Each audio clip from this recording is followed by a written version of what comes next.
Hello all, welcome back to my channel. இன்னைக்கு நம்ம bamboo plant unboxing video தான் பார்க்க போறோம். இது Amazon, Flipkart எதுல வேணாலும் கிடைக்கும். நான் Amazonல ஆர்டர் பண்ணியிருந்தேன். So first அந்த பேக்கேஜ் குவாலிட்டி பார்த்தறலாம். இந்த மாதிரி ஒரு டேப் சுத்தி தான் சீல் ஆயிருந்துச்சு. நான் வீடியோக்காக ஃபர்ஸ்டே கட் பண்ணிட்டேன். உள்ள வந்து ரெண்டு விதமா பேக்கிங் இருந்துச்சு. ஒன்னு வந்து செடிக்கும் இன்னொன்னு பாட்டுக்கும் பேக் பண்ணியிருந்தாங்க.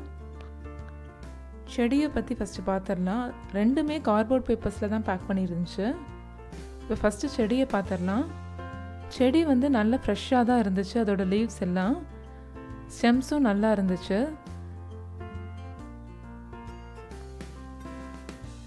ஸோ இப்படி தான் இருந்துச்சு செடி. அதை சுற்றியுமே ஒரு கிளிங் பேப்பரில் ரேப்அப் பண்ணியிருந்தாங்க. நான் ஆர்டர் பண்ணியிருக்கிறது 2 லேயர் பேம்பூ பிளான்ட்டு. இதுலேயே 3 லேயர் 4 லேயர்ஸ் இருக்குது. உங்களுக்கு எத்தனை லேயர் வேணுமோ அத்தனை லேயர் நீங்கள் ஆர்டர் பண்ணிக்கலாம்.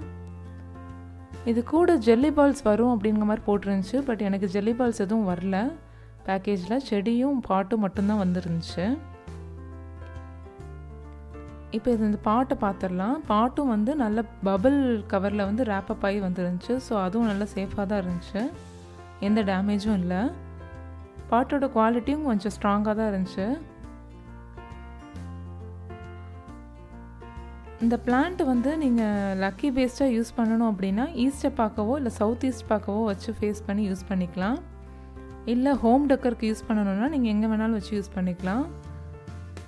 சயின்டிஃபிக் ரீசன் படி இந்த பேம்பூ பிளான்ட் வந்து நல்ல ஒரு ஏர் பியூரிஃபையர். ஸோ வீட்டில் இருக்கிறது அது நல்லது. இப்போ நான் 2 லேயர் பிளான்ட் தான் ஆர்டர் பண்ணியிருந்தேன். ஜெல்லி பால்ஸ் இல்லாததுனால பெபிள்ஸை வச்சு நான் டெக்கர் பண்ணிக்கிட்டேன். இதோட மெயின்டெனன்ஸும் ரொம்ப ஈஸி. மணி பிளான்ட்டுக்கு எவ்வளோ ஈஸியாக சொல்கிறாங்களோ அது மாதிரி தான் இந்த பிளான்ட்டும். பிளான்ட்ஸை பற்றின நாலேஜ் பெருசாக இல்லாதவங்க கூட இதை ஈஸியாக வளர்த்துக்கலாம். இப்போ இதுக்கு தண்ணியை பற்றி பார்க்கலாம். தண்ணி வந்து நல்ல தண்ணி தான் யூஸ் பண்ணணும். டேப் வாட்டர் யூஸ் பண்ணக்கூடாது. பியூரிஃபைட் வாட்டரோ இல்லாட்டினா ஆர்ஓ வாட்டரோ யூஸ் பண்ணிக்கோங்க. வேறு வழி இல்லை, டேப் வாட்டர் தான் யூஸ் பண்ணணும் அப்படின்னா அந்த தண்ணியை ஓப்பனில் வச்சுருங்க 1 டே ஃபுல்லாக வச்சுட்டு அதுக்கப்புறம் அதை வந்து செடியை அந்த தண்ணியில் வைங்க. பிகாஸ் அந்த தண்ணியில் உள்ள குளோரின் வந்து செடிக்கு ஆகாது. அதனால் அந்த தண்ணியை 1 டே ஃபுல்லாக ஓப்பனில் வச்சுடுங்க. இப்போ நான் நல்ல தண்ணி தான் ஊற்றிருக்கேன். ரொம்பவும் ஊற்றக்கூடாது, கம்மியாகவும் இருக்கக்கூடாது. அந்த பேம்பூ பிளான்ட்டோட ரூட்ஸ் வந்து தண்ணியில் படுற மாதிரி ஊற்றிக்கிட்டால் போதும். அது மாதிரி தண்ணியை வந்து 7லேருந்து 10 நாள் வரைக்கும் நீங்கள் மாற்றிக்கலாம். டெய்லி மாற்றணும்னு இல்லை. மற்ற நாள்லாம் நீங்கள் சும்மா தண்ணியை வந்து லைட்டாக ஸ்ப்ரே அடித்து விட்டுக்கலாம் மேலே இலையில். அவ்வளோதான். இதுதான் மெயின்டைன் பண்ணுறதுக்கு இந்த செடியை. வேறு எந்த ஒரு பெரிய இதுவும் கிடையாது. ஸோ இதை நீங்கள் மண்ணுலேயும் வளர்க்கலாம், தண்ணியிலையும் வளர்க்கலாம். நான் தண்ணியில் தான் வளர்க்குறேன்.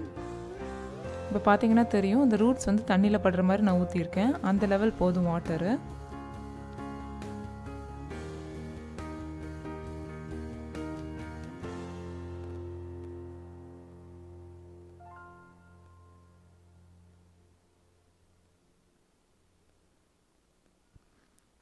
இப்போ இந்த தண்ணி பார்த்தீங்கன்னா தெரியும், நான் இவ்வளோ தான் மொத்தமே ஊற்றிருக்கேன்.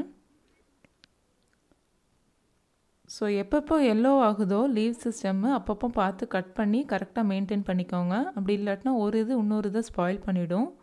ஸோ கரெக்டாக பார்த்துக்கிட்டே வரணும். எல்லோவாக விடாமல் அதை கட் பண்ணி கரெக்டாக மெயின்டைன் பண்ணிக்கணும். அவ்வளோதான். இந்த வீடியோ பிடிச்சிருந்தால் லைக் பண்ணுங்கள். தேங்க்ஸ் ஃபார் வாட்சிங்.